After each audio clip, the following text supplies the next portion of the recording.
Hey everybody, if you have wooden windows and you need to replace the molding on them, it's not that difficult. You can get PVC molding or you can get wooden molding. Just carefully take off the molding that you have.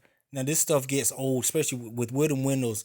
The molding can get soft and rot and you have to replace it. So it's not that difficult. Even when we have stucco, don't be intimidated by the stucco. Just be careful when you remove the molding. The nails may be old and rusted, but you're not taking the window out. You're just taking the molding off so that it looks better. I'm gonna replace these windows completely, maybe next year.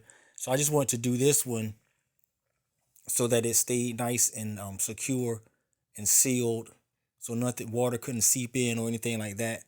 So you can see on the left that's the wood from the window frame, and then you have the actual molding I took off. Like I said, I'm not replacing the whole window, so be careful what you take off if you're just doing the molding. So I'm gonna do the top and the sides.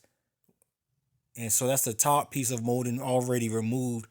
And that's where the molding was. You see where the stucco is, and you see that there's insulation there. So you want to be careful about taking off something that you don't really need to remove. Here we have the old molding. You have the nails, and you can dispose of that.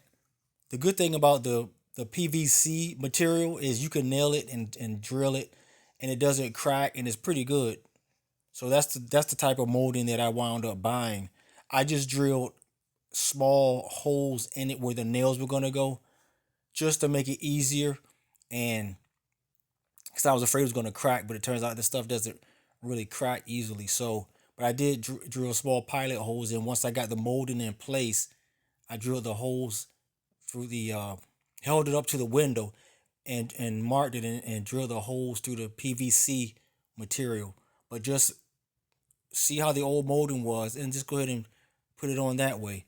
You should be good. Just make sure you caulk or use some material to seal this stuff. Once you put it on, you don't want air seeping through or anything like that.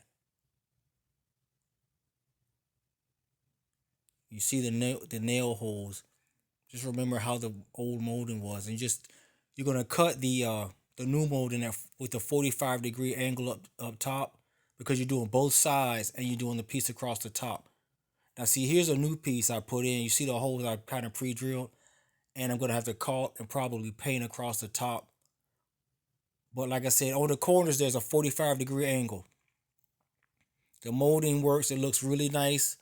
Like I said, I caught, and there's another nail you're gonna put across there. It turned out pretty good. Just have to fill in the holes, caulk, and paint it. That's it. Thanks for watching. Like and subscribe. Be blessed.